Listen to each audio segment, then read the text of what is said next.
Action cameras need to offer us something different than mobile phones offer. These cameras are getting so good on mobile devices these days that we need something different on action cameras that gives us a more unique perspective. And that unique perspective comes in the form of 360 footage. 360 footage is something I always recommend to someone when they ask me what action camera should they buy. Of friends and family, I always recommend either the Insta360 X3 or the GoPro Max, depending on your use case scenario, because it gives you that really unique perspective and different flexibility options and creativity.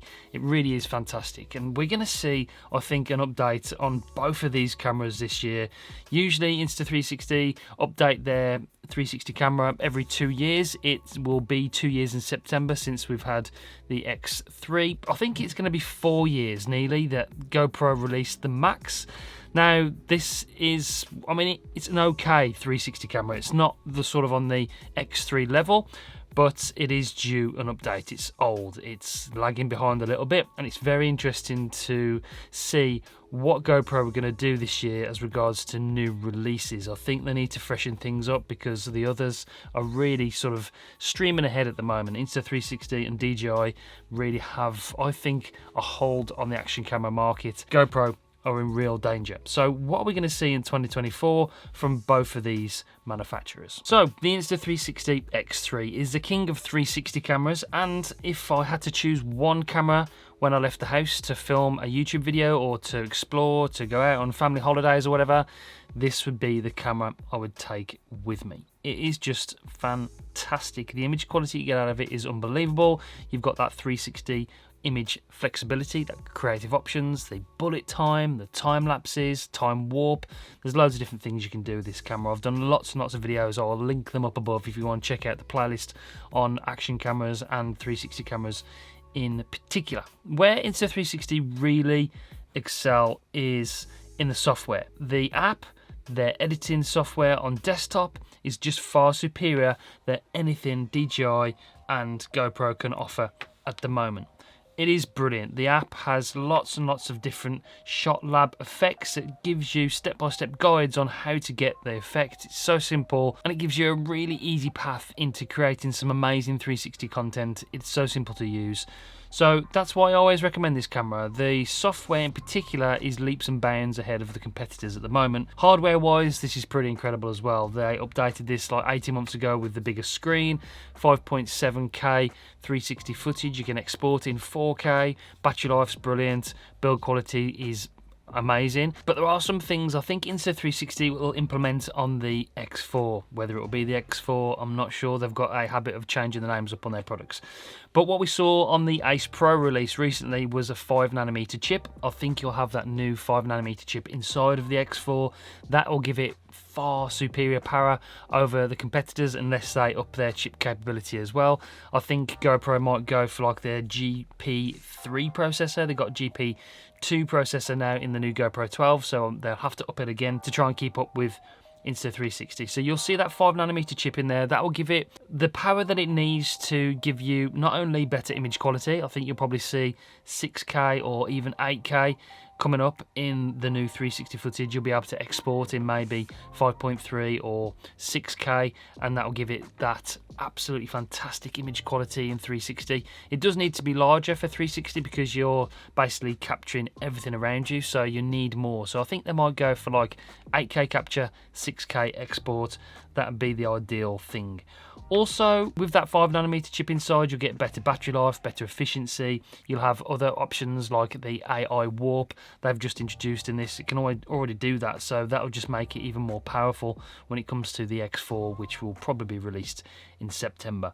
The other big thing I think they will do is they will change these lenses to replaceable lenses. That is a bit of a downfall of this camera, that it doesn't have replaceable lenses. If you do scratch it, that you can get it repaired. It is possible to polish out scratches, but deep scratches are hard to get out, and it does affect the image quality. So it comes with this lens guard. Make sure you keep it on when you're not using it, and yeah, that is the one drawback of this camera. If you damage these lenses, it can affect the image quality. And the same goes for the Max. That's the same thing, and the same goes for all 360 cameras at the moment. None of them have replaceable lenses. Like the Max doesn't have replaceable lenses. That's why they've all got these lens guards on.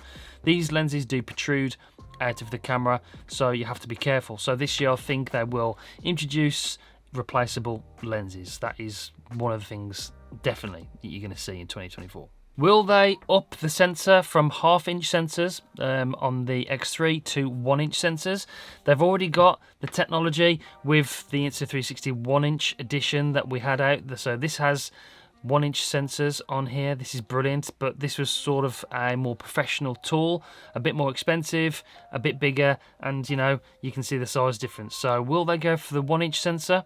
They've got the capability to do it. Can they make it smaller as regards to the lenses and the size of these cameras? I think they'll be able to do that. I fully expect them to bring out a 1 inch sensor version of the X3, the X4, whatever it will be. I think that is what you'll see. So that's what I expect to see from Insta360. It'll be a good update. I think it'll be similar design. You'll have replaceable lenses, you'll have a 5nm chip, you'll have a lot more power, a lot more creativity options, and it's going to be interesting. I really can't wait to see the X4. It was one of the best selling cameras of 2022, and I fully expect the update to this camera to be one of the best selling cameras of 2024. What will GoPro do with the Max? I'm very, very interested to see whether I'll stick with this design, which I didn't like when I reviewed this camera. You see these lenses, they're offset. That doesn't give you a very good stitching line, especially when the camera is close to a helmet or something, or close to the subject that it's mounted on. You do get that split in the image, and it's not the way to go as far as I'm concerned for 360 cameras. They have to be aligned like this, totally symmetrical and opposite each other to get the best stitching line. So I think they will change the design. You won't see the same design for the Max 2. Also, you'll see that new processor inside. It needs to be more powerful. The battery life needs to be better. The overall user experience needs to be better with this camera. The image quality, to be fair, wasn't bad. It was pretty good, pretty comparable to the X3 in all honesty, but everything else about this camera really did lack. So I think it had a bunch of overheating issues as well. So hopefully they will do that. I think you'll see a different design, and that's one of the main things I think you'll see. I think you'll see replaceable lens guards on here as well. That's got to be a must feature of most 360 cameras going forward.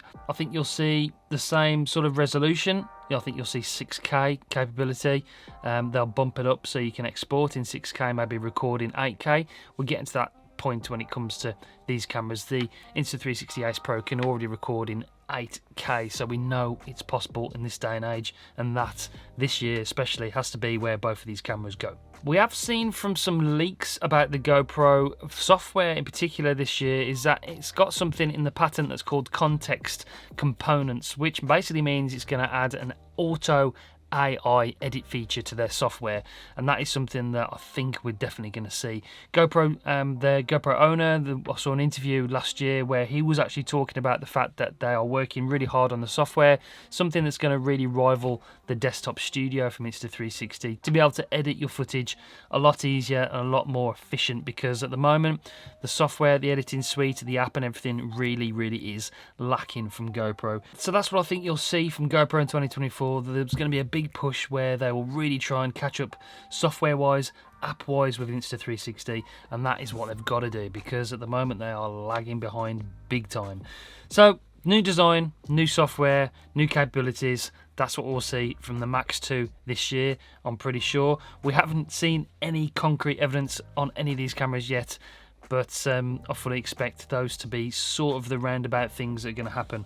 What do you think is going to happen with these two cameras in 2024? Let me know in the comments down below what you'd like to see from both of these cameras. Be interested to see what we get from GoPro in 2024 as regards to the Max 2.